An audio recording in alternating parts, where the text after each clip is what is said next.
Capítulo 4. El Edén como metáfora. La evolución del hombre. Entonces no te sentirás perdido al tener que abandonar este paraíso, sino que poseerás un paraíso dentro de ti, mucho más dichoso.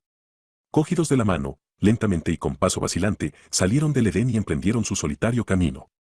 John Milton, El paraíso perdido.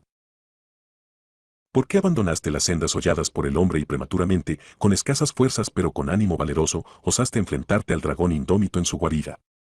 Indefenso como estabas, ay, donde se ocultaba la sensatez, ese escudo espejado. Percy B. Shelley, Adonais. Habida cuenta su superficie externa, los insectos son muy livianos de peso. Una abeja lanzada desde gran altura alcanza enseguida su velocidad punta.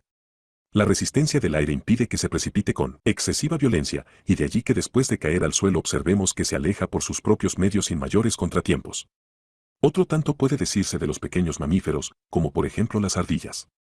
Un ratón puede ser arrojado a un pozo de mina de unos 300 metros de profundidad y si el terreno es blando llegará al fondo aturdido pero esencialmente indemne.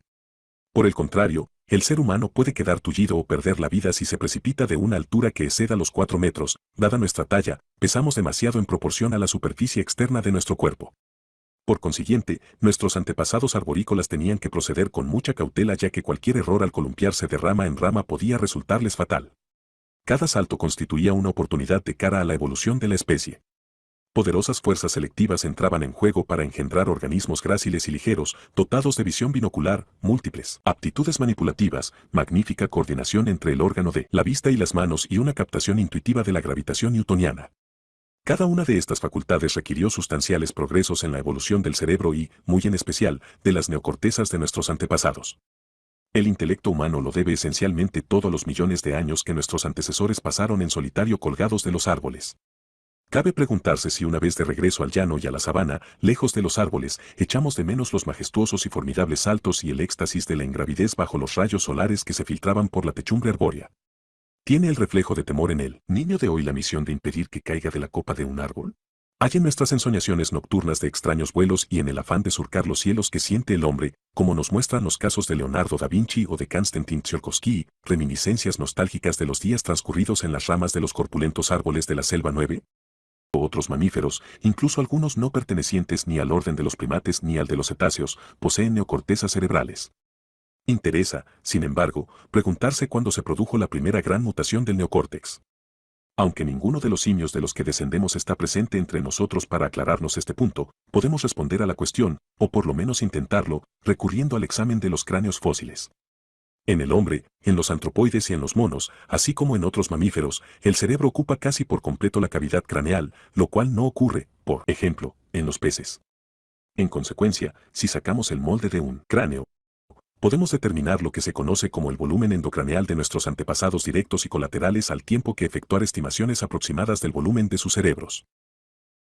9. Existe un cúmulo de pruebas de tipo médico acerca de la conexión entre la irrigación sanguínea y las facultades intelectuales. Se sabe desde hace tiempo que los pacientes privados de oxígeno por espacio de unos minutos pueden experimentar graves menoscabos mentales con carácter permanente. Las intervenciones quirúrgicas para limpiar las arterias carótidas obstruidas e impedir así el ataque apoplético han traído aparejadas consecuencias beneficiosas no previstas. Según datos recogidos en un estudio sobre el tema, a las 6 semanas de operados los pacientes mostraban un incremento medio del coeficiente intelectual de 18 puntos, lo que constituye una mejora sustancial.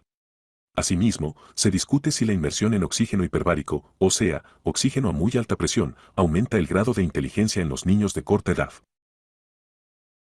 Ilustración 14. Las manos de los animales están adaptadas a su forma de vida, y a la inversa. En la figura se muestran los apéndices de A, el opossum, B, la tupaya, C, el pato, primate del África Occidental, D, el tarsius, tarsero, E, el babuino, la parte del apéndice que sirve a la vez de mano y de pie, F, el orangután, adaptado a la función braquial, G, el hombre, dotado de un pulgar oponible y relativamente largo. A estas alturas los paleontólogos todavía no se han puesto de acuerdo sobre quiénes son los verdaderos antecesores del hombre, y apenas transcurre un año sin que aparezca el fósil de un cráneo asombrosamente parecido al del hombre actual mucho más antiguo de lo que hasta ahora se creía posible. Lo que sí parece cierto es que, hará unos 5 millones de años abundaban los animales de apariencia antropoide, como los gráciles australopitecos, que caminaban sobre 2 patas y cuyo volumen cerebral era de unos 500 cc, es decir unos 100 centímetros cúbicos más que el cerebro de un chimpancé de nuestros días. Sobre la base de estos indicios, los paleontólogos han llegado a la conclusión de que el bipedalismo precedió a la encefalización, con lo que se quiere significar que nuestros antecesores caminaron sobre dos patas antes de contar con un cerebro de buen tamaño. Hace 3 millones de años existía gran variedad de criaturas bípedas con una amplia gama de volúmenes craneales, algunos muchísimos mayores que el del australopiteco grácil del África Oriental que viviera unos pocos millones de años antes. Uno de ellos, al que L.S. Beliki, el conocido antropólogo anglo-keniata que tanto ha estudiado al hombre primitivo, denominó Homo habilis, poseía un volumen cerebral de unos 700 centímetros cúbicos. La arqueología nos proporciona también indicios de que el Homo habilis fabricaba herramientas.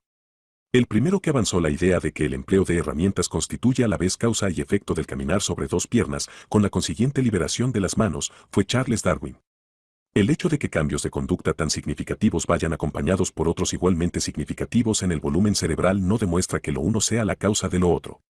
Sin embargo, nuestro comentario anterior hace que este vínculo causal aparezca como muy probable. Ilustración 15. Una familia de australopitecos gráciles hace 5 millones de años. La tabla 4 resume el tema de los restos fósiles, tal como lo conocíamos en 1976, acerca de nuestros más recientes antepasados y parientes colaterales. Las dos clases distintas de australopitecos halladas hasta ahora no pertenecían al género Homo, no eran hombres, sino bípedos todavía incompletos cuya masa cerebral equivalía tan solo a una tercera parte de la que ostenta hoy por término medio el hombre adulto. Suponiendo que nos encontráramos con un australopiteco, digamos en el metro, tal vez lo que más nos llamaría la atención sería la casi ausencia total de frente. Era el menos evolucionado de los antropoides. Existen marcadas diferencias entre las dos clases de australopitecos. La especie robusta era de más envergadura y mayor peso, con una dentadura más poderosa y una notable estabilidad evolutiva. El volumen endocraneal de una robustus varía muy poco de un espécimen al otro a lo largo de millones de años. Volviendo de nuevo a los australopitecos gráciles y basándonos una vez más en su dentadura podemos presumir que comían carne y también vegetales. Eran de menor envergadura que el hombre y más flexibles, como su nombre indica. Sin embargo, son considerablemente más viejos y presentan mucha más variación en cuanto al volumen endocraneal que sus robustos primos. Y, lo que es más importante, la ubicación de los restos del australopiteco grácil se halla asociada al hallazgo de lo que reviste todo el carácter de un oficio, la fabricación de útiles de piedra y de huesos, cuernos y dientes de animales tallados meticulosamente, partidos, frotados y pulimentados para conseguir herramientas de corte y bruñido o de útiles para triturar y machacar. En cambio no se han encontrado herramientas asociadas a los restos fósiles de la robustus. La proporción entre el peso del cerebro y la masa del cuerpo en la especie grácil es de casi el doble que en la especie robusta, por lo que resulta lógico preguntarse si este factor es el que marca la diferencia entre la aptitud para construir herramientas o la incapacidad para ello. Aproximadamente por la época en que surge la robustus apareció un nuevo animal, el Homo habilis, al que cabe considerar como el primer hombre genuino. Tanto en el aspecto corporal como en lo relativo al peso del cerebro, era más desarrollado que los dos tipos de australopitecos, y la proporción entre su masa cerebral y peso del cuerpo era aproximadamente la misma que la detectada entre los australopitecos gráciles. Apareció en una época en que por razones climáticas la tierra se iba desforestando. El Homo habilis habitaba en las vastas sabanas africanas, un medio sobremanera estimulante poblado por una enorme variedad de depredadores y presas. En estas llanuras de matorral aparecieron tanto el primer hombre con los rasgos actuales como el primer caballo según hoy lo conocemos. Fueron, por así decirlo, casi coetáneos. En los últimos 60 millones de años se ha producido una incesante evolución de los ungulados, como registran perfectamente los restos fósiles, proceso que culminó en el caballo actual. El eohiposo, caballo de la aurora, de hace 50 millones de años era poco más o menos del tamaño de un perro pastor escocés, con un volumen cerebral de unos 25 centímetros cúbicos y una proporción entre masa cerebral y peso corporal de aproximadamente la mitad de la de un mamífero contemporáneo de tamaño equivalente. Desde entonces los caballos han experimentado una fantástica transformación tanto en el tamaño absoluto como relativo del cerebro, incorporando notables innovaciones en el neocórtex y muy en especial en los lóbulos frontales, evolución acompañada ciertamente por notables incrementos en el grado de inteligencia equina. Me pregunto si el progreso paralelo de la inteligencia en el caballo y en el hombre tiene una causa común. Necesitaban los caballos, por ejemplo, tener ligereza de cascos, sentidos muy finos e inteligencia despierta para escapar de los depredadores que acechaban tanto a los primates como a los equinos. Ilustración 16. La sabana del África Oriental cerca del paso de Ouldegue hace unos millones de años. A la derecha del dibujo, en primer plano, se distinguen 3 homínidos, tal vez australopitecos o especímenes de Homo habilis. El volcán en activo que se divisa al fondo corresponde al actual monte Norongoro. El Homo habilis tenía una frente amplia, lo que sugiere un notable desarrollo de las zonas neocórticas de los lóbulos frontal y temporal, así como de las regiones cerebrales, aspecto del que trataremos más adelante. Dicho desarrollo parece guardar relación con la facultad del habla. En el supuesto de que llegáramos a tropezarnos con un Homo habilis vestido a la última moda en el bulevar de una metrópoli moderna, posiblemente nos limitaríamos a echarle un rápido vistazo, y ello quizás solo en razón de su corta estatura. En conexión con el Homo habilis se han encontrado una gran variedad de herramientas muy perfeccionadas. Además, tomando como base algunas disposiciones circulares de piedras, existen motivos para suponer que el Homo habilis construía sus propios habitáculos y que mucho antes de las épocas glaciares del Pleistoceno, mucho antes de que los hombres vivieran habitualmente en las cavernas, el Homo habilis ya construía viviendas al descampado, probablemente de madera, junco, hierba y piedra. Dado que el Homo habilis y el A. robustus hicieron su aparición casi al mismo tiempo, es muy improbable que el uno fuera antepasado del otro. Los australopitecos gráciles coexistían con el H. habilis, pero la especie de los primeros se había originado mucho tiempo antes. Por lo tanto, es posible, aunque en modo alguno quepa afirmarlo con seguridad, que tanto el H. habilis, con un futuro evolucionista prometedor, como el A. robustus, un ser llegado al límite de su evolución, surgieran del Gracila africanus, que sobrevivió el tiempo suficiente como para ser contemporáneo de ambos. El primer hombre cuyo volumen endocraneal coincide con el del hombre actual es el llamado Homo erectus. Desde hacía muchos años los principales especímenes de H. erectus se hallaban ubicados en China y se estimaba que tenían cerca de medio millón de años. Sin embargo, en 1976, Richard Leakey, director de los Museos Nacionales de Kenia, dio cuenta del hallazgo de un cráneo casi completo de H. erectus en unos estratos geológicos con 1,5 millones de años de antigüedad. Habida cuenta de que los especímenes de H. erectus hallados en China están claramente asociados a residuos de fogatas, es posible que nuestros antepasados conociesen el uso del fuego desde hacía mucho más de 1,5 millones de años, lo que desplaza la figura de Prometeo a tiempos mucho más pretéritos de cuanto se pensaba. Quizá el aspecto más notable de los hallazgos arqueológicos de útiles y herramientas es que aparecen desde el principio en gran cantidad. Uno tiene la impresión de que un inspirado A. Grácil descubrió el uso de las herramientas e inmediatamente empezó a enseñar la técnica de su construcción a parientes y amigos. No hay modo de explicar la intermitente aparición de útiles de piedra, salvo en el caso de que los australopitecos contaran con instituciones educacionales. Forzosamente tuvo que existir una especie de comunidad o hermandad de artesanos de la piedra que transmitiera a las sucesivas generaciones sus preciosos conocimientos sobre la fabricación y el uso de las herramientas, conocimientos que en última instancia llevarían a los débiles y casi indefensos primates al dominio del planeta Tierra. Lo que no es posible determinar es si el género Homo inventó por su cuenta las herramientas o aprovechó alguna técnica de construcción concebida por el género Australopithecus. Consultando la tabla anterior observamos que la proporción entre cerebro y masa corpórea es aproximadamente la misma para los A. gráciles, el H. habilis, el H. erectus y el hombre actual.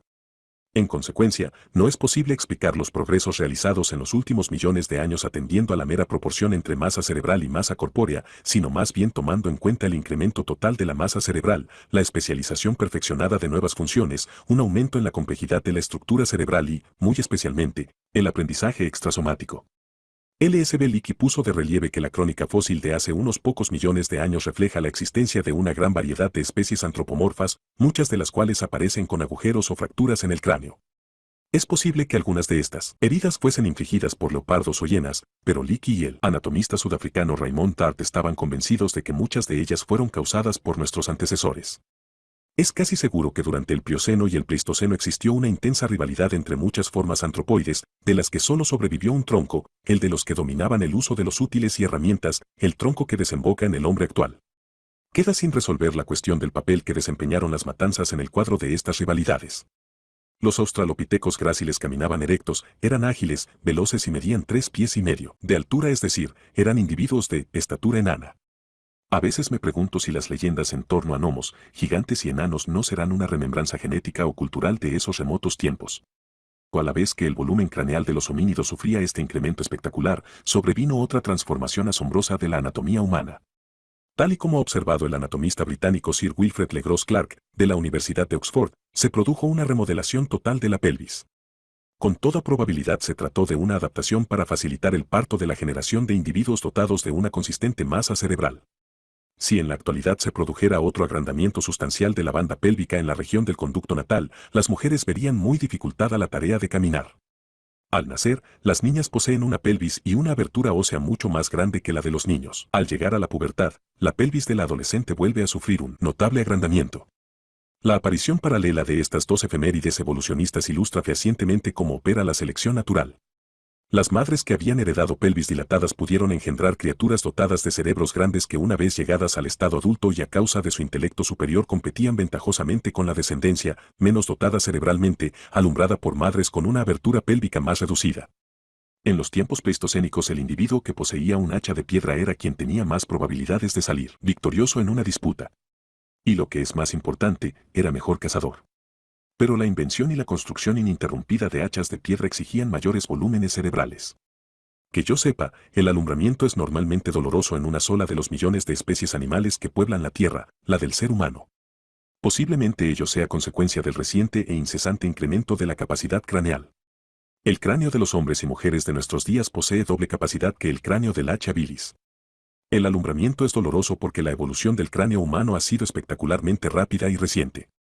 El anatomista norteamericano Seyat Sengerik aludió al desarrollo del neocórtex en los siguientes términos: su formidable crecimiento en la última fase filogenética constituye uno de los ejemplos más llamativos de transformación evolutiva que conoce la anatomía comparada. El cierre incompleto del cráneo al nacer, la hendidura de la cubierta ósea llamada fontanela, es con toda probabilidad una adaptación imperfecta a esta reciente evolución del cerebro. En el libro del Génesis hallamos una insólita explicación del nexo entre la evolución de la inteligencia y el dolor del parto. Como castigo por comer la fruta del árbol del conocimiento del bien y del mal, Dios dice a Eva 10, parirás con dolor, Génesis 3,16. Es interesante hacer notar que Dios no prohíbe la adquisición de todo. 10. El juicio de Dios sobre la serpiente fue el de que en adelante, reptará sobre tu vientre, dando a entender que con anterioridad, los reptiles tenían otra forma de desplazarse, lo cual coincide exactamente con la realidad, puesto que los antecesores de las serpientes eran unos animales de 4 patas parecidos a los dragones.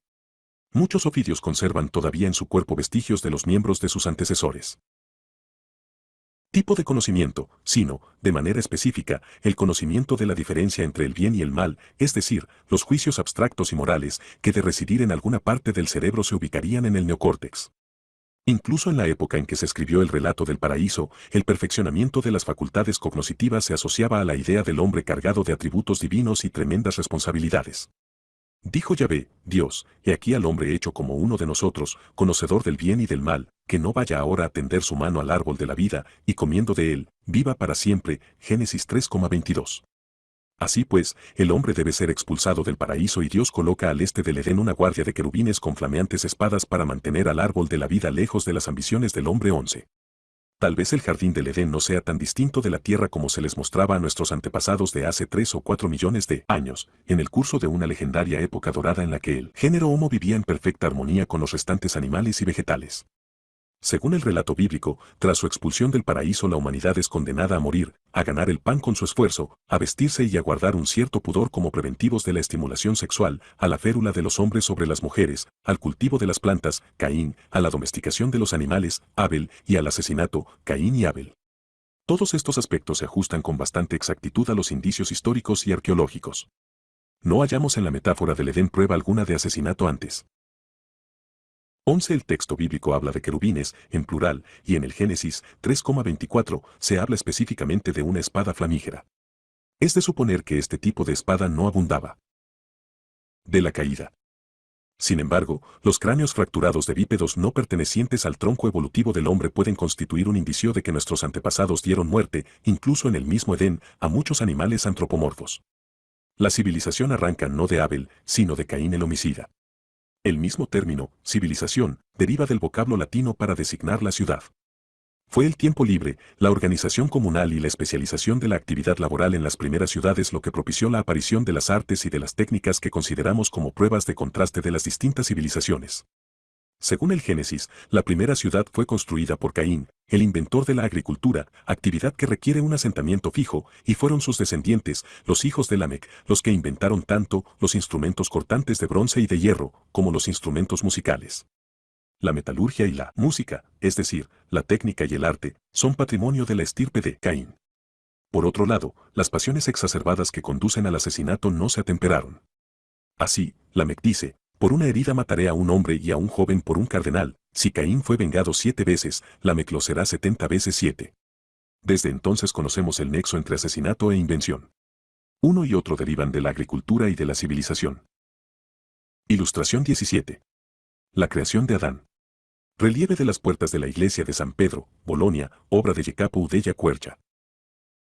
Una de las primeras consecuencias de las facultades anticipatorias inherentes a la evolución de los lóbulos prefrontales debe haber sido la conciencia de la muerte.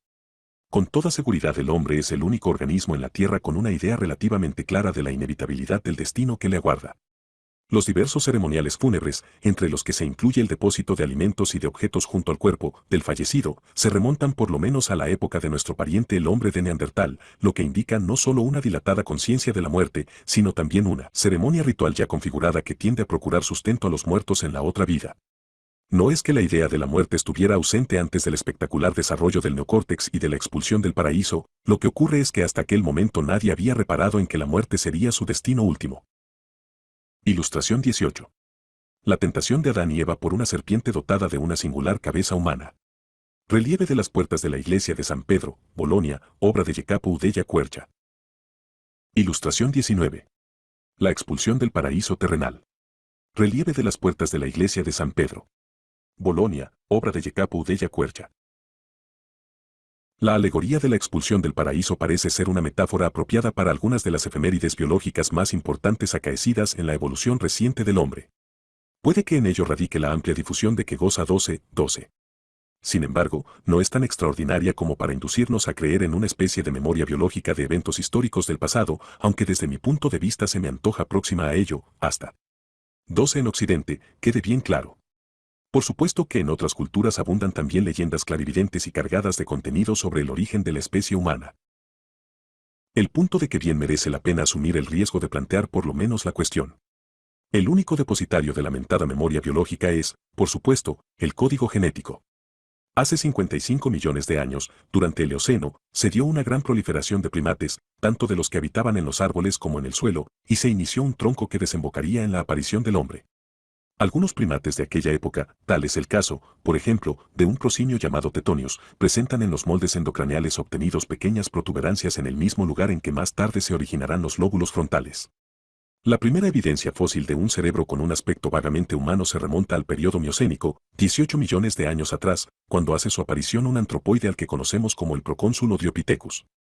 El procónsul era cuadrúpedo y arbóreo y, probablemente, antepasado de los grandes simios de hoy así como también del Homo sapiens. Sus rasgos son poco más o menos los que cabía esperar de un antepasado común de los simios y de los hombres. Algunos antropólogos consideran que el Ramapithecus, que apareció aproximadamente por la misma época, es el antepasado del hombre. Los moldes endocraneales del procónsul muestran unos lóbulos frontales apreciables, pero unas convoluciones neocorticales mucho menos desarrolladas que las del mono y el hombre actual. Su volumen craneal era todavía muy pequeño. El hito más importante en la evolución de la capacidad craneal tuvo lugar en los últimos millones de años. Se ha dicho que los pacientes que han sufrido lobotomías prefrontales han perdido el sentido continuado de identidad, es decir, la sensación de ser un individuo distinto de los demás con un cierto dominio sobre sus actos y circunstancias, lo que podríamos llamar la egocidad, el carácter de único que se posee en tanto que individuo. Es muy posible que los mamíferos inferiores y los reptiles, por carecer de extensos lóbulos frontales, carezcan también de este sentimiento, real o ilusorio, de individualidad y libre albedrío que tanto caracteriza al ser humano y que tal vez el procónsul experimentara levemente por vez primera. Es muy probable que los avances culturales y la evolución de aquellos rasgos fisiológicos que consideramos privativos del hombre hayan venido literalmente de la mano, cuanto mejores sean nuestras predisposiciones genéticas a la carrera, la comunicación social y la manipulación instrumental, mayores serán también las probabilidades de que desarrollemos útiles y estrategias de caza efectivas, cuanto mayor sea la adaptabilidad de dichos útiles y estrategias, mayores serán las posibilidades de supervivencia de nuestra dotación genética característica. Uno de los principales exponentes de esta teoría, el antropólogo norteamericano Sherwood Washburn, de la Universidad de California, ha dicho, mucho de lo que consideramos como propio del hombre se desarrolló mucho tiempo después de que empezaran a utilizarse las herramientas. Probablemente sea más exacto pensar que buena parte de nuestra estructura es el resultado de un proceso cultural que no creer en la existencia de unos seres anatómicamente semejantes a nosotros que lenta y progresivamente han ido desarrollando la cultura. Algunos estudiosos de la evolución humana consideran que buena parte de la presión selectiva que se oculta tras ese trascendental evento en el proceso de cerebración se dio primero en la corteza motora y no en las regiones neocorticales que regulan los procesos cognitivos. Subrayan así la notable aptitud del ser humano para lanzar proyectiles y dar certeramente en el blanco, andar airosamente y correr desnudos, como Louis Leakey gustaba de ilustrar con su propia persona, hasta rebasar en su carrera e inmovilizar a los animales de caza. Es posible que deportes como el béisbol, el fútbol y la lucha libre, así como las pruebas atléticas y las competiciones de campo a través, el juego del ajedrez y la guerra en general deban su atractivo, así como la gran participación que en ellos tiene la población masculina, a estas condiciones para la caza, impresas en nuestro cerebro que tanta utilidad han reportado al hombre durante millones de años, pero que hoy pierden progresivamente aplicaciones prácticas.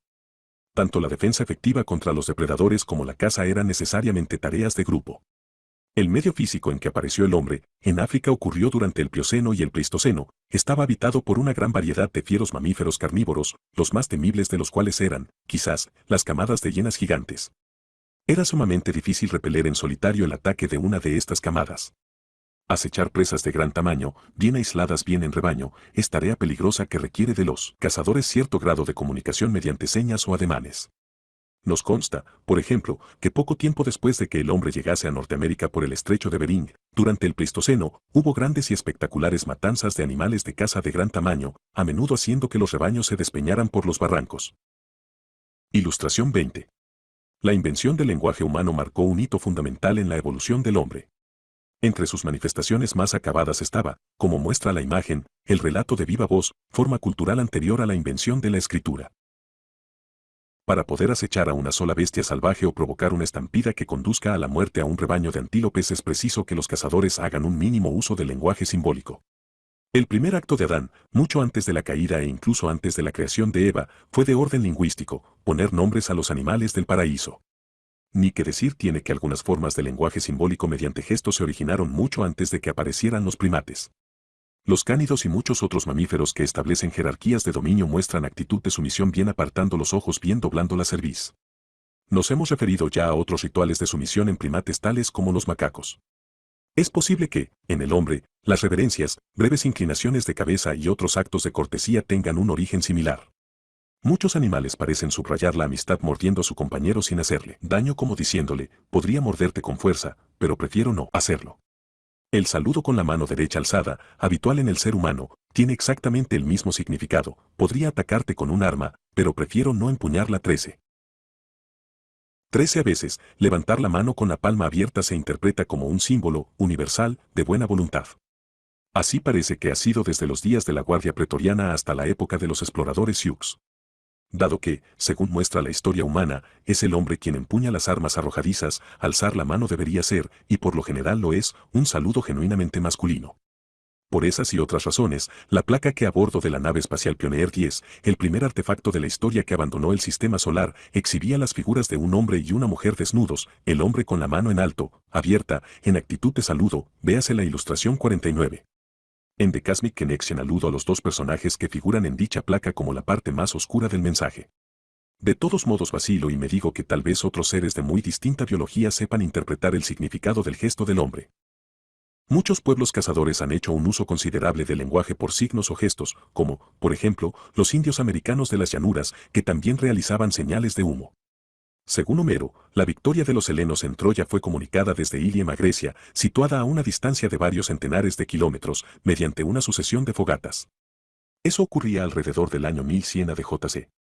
Sin embargo, tanto el repertorio de ideas como la rapidez con que pueden comunicarse mediante signos o gestos son limitados. Darwin señaló la inoperancia de estos lenguajes si tenemos las manos ocupadas, cuando es de noche o si algún obstáculo nos impide ver las manos del interlocutor. No resulta difícil imaginar que el lenguaje por señas o por ademanes fuese sustituido gradualmente y finalmente suplantado de lleno por el lenguaje oral, que en un principio tal vez consistiera en simples sonidos onomatopéyicos, es decir, imitativos, del sonido del objeto o de la acción que estamos expresando. Los niños llaman a los perros guau guaus. En casi todos los lenguajes del nombre el término que el niño utiliza para decir madre parece una evocación del sonido que emitía inadvertidamente mientras era amamantado. Pero lo importante es que todos estos hechos no pueden haberse producido sin una reestructuración del cerebro. Hoy sabemos, en base a los restos óseos del hombre primitivo, que nuestros antepasados eran cazadores. Sabemos lo suficiente acerca de la caza de animales corpulentos para comprender que se precisa una forma u otra de comunicación para acechar una presa en grupo. Con todo, las ideas sobre la antigüedad del lenguaje se han visto inesperada y considerablemente reforzadas gracias a los minuciosos estudios de fósiles endocraneales llevados a cabo por el antropólogo norteamericano Ralph L. Holloway, de la Universidad de Columbia, quien ha sacado moldes de caucho de los cráneos fosilizados y ha intentado deducir algunas conclusiones sobre la intrincada morfología del cerebro partiendo de la configuración de los mismos. Se trata de una especie de frenología, pero más interna que superficial y con una base mucho más sólida. Holloway está convencido de que en los moldes endocraneales puede detectarse la región del cerebro conocida como área de Broca, uno de los diversos centros que regulan el habla. Asimismo, cree haber encontrado indicios de la existencia de esta región cerebral en un fósil de H. habilis que tiene más de 2 millones de años de antigüedad. Cabe, pues, pensar que el lenguaje, las herramientas y la cultura surgieron aproximadamente en la misma época. Señalemos de pasada que hubo criaturas antropomorfas que vivieron hace solo unas pocas decenas de miles de años, el hombre de Neandertal y el de Cro-Magnon, y que poseían por término medio volúmenes craneales de unos 1500 centímetros cúbicos, es decir, que excedían en más de 100 centímetros cúbicos el volumen de nuestros cerebros. La mayoría de antropólogos consideran que no descendemos de la especie de Neandertal ni quizá tampoco del llamado hombre de Cro-Magnon. Sin embargo, la existencia de uno y otro suscita la cuestión de averiguar quiénes eran estos especímenes antropomorfos y cuáles sus aportaciones. El hombre de Cro-Magnon era un ser de considerable altura, algunos individuos rebasaban con mucho el 1,80 m. Hemos visto ya que una diferencia de 100 cc en cuanto al volumen cerebral no parece revestir gran importancia y hasta es posible que no fueran más inteligentes que nosotros o nuestros inmediatos antepasados. Quizá padecieran taras físicas que hoy por hoy desconocemos. El hombre de Neandertal tenía una frente escasa, pero su cabeza era alargada en sentido longitudinal. En cambio, nosotros poseemos una cabeza menos dilatada pero más grande en sentido vertical, lo que nos sitúa sin discusión en la categoría de los seres dotados de una gran masa cerebral. ¿Acaso el desarrollo del cerebro que se aprecia en el hombre de Neandertal acaeció en los lóbulos parietales y occipitales, mientras que el desarrollo principal del cerebro de nuestros antepasados tuvo por marco los lóbulos frontales y temporales? Cabe en lo posible que el hombre de Neandertal desarrollase una mente muy distinta de la nuestra y que las superiores facultades lingüísticas y anticipatorias del hombre le llevara a eliminar totalmente a nuestros fornidos e inteligentes primos. Ilustración 21. Una reunión en la cumbre, durante el Pleistoceno. De izquierda a derecha, Homo habilis, un tanto deteriorado, Homo erectus, hombre de Neandertal, hombre de Cro-Magnon y Homo sapiens. Por lo que sabemos, el ser intelectivo aparece en la Tierra hace unos cuantos millones, o quizá docenas de millones, de años. Pero este lapso no supone sino un porcentaje mínimo, unas décimas solamente, de la edad del planeta o, trasladándolo al calendario cósmico, al último día del mes de diciembre. ¿Por qué una aparición tan tardía? Parece evidente que alguna determinada propiedad del cerebro de los primates y cetáceos superiores no se originó hasta fecha muy moderna. Pero, ¿de qué propiedad se trata? Se me ocurren por lo menos 4 posibilidades, todas las cuales han sido ya mencionadas, sea explícita o implícitamente. A saber, 1. La de que nunca antes se había dado un cerebro tan voluminoso. 2. La de que nunca se había dado una proporción tan alta entre masa cerebral y corpórea. 3. La de que nunca antes existió un cerebro con determinadas unidades funcionales, por ejemplo, lóbulos frontales y temporales muy pronunciados. Y 4. La de que nunca hubo un cerebro con tantas conexiones neurales o sinapsis. Parecen existir indicios de que durante el proceso de cerebración se produjo un incremento del número de conexiones de cada neurona con su vecina, así como en el número de microcircuitos. Las hipótesis 1, 2 y 4 indican que un cambio cuantitativo originó otro de orden cualitativo. Creo que de momento no es posible decantarse tajantemente por una de esas 4 alternativas y presiento que la verdad abarcará probablemente buena parte de las respectivas opciones. Sir Arthur Kate, investigador británico que ha estudiado el proceso evolutivo del hombre, propuso lo que él denominó un Rubicón en el proceso de cerebración. Según su teoría, a partir del volumen cerebral del Homo erectus, unos 750 cc, aproximadamente el cubicaje de una motocicleta potente, empiezan a emerger los rasgos exclusivos del ser humano. Claro que este Rubicón bien pudo ser desorden cualitativo y no solo cuantitativo. Quizá la diferencia no residiera tanto en los 200 cc suplementarios como en determinado desarrollo de los lóbulos frontal, temporal y parietal que nos procuraron facultades de análisis y anticipación y sentimientos de ansiedad. Aun cuando cabe discutir la exacta equivalencia del mentado Rubicón, creemos que la noción de un límite de tal tipo no carece de valor. Pero si existe un Rubicón próximo a los 750 cc, al tiempo que las diferencias de 100 o de 200 centímetros cúbicos no parecen, por lo menos en el caso del hombre, factores determinantes del grado de inteligencia, ¿no será entonces posible atribuir a los monos cierta inteligencia reconocible como humana? El volumen del cerebro de un chimpancé es por término medio de 400 cc y el de un gorila de las tierras bajas de 500 cc. Pues bien, esta es la escala de variación de volúmenes cerebrales entre los australopitecos gráciles, conocedores de las herramientas de mano. El historiador judío Josefo añade a la lista de penalidades y tribulaciones inherentes a la expulsión del paraíso la pérdida de nuestra capacidad para comunicarnos con los animales. Los chimpancés poseen un cerebro voluminoso, una neocorteza bien desarrollada y conocen también una larga infancia y dilatados periodos de adaptación. ¿Son capaces de pensar en abstracto? Y si son criaturas inteligentes, ¿por qué no conocen el uso de la palabra?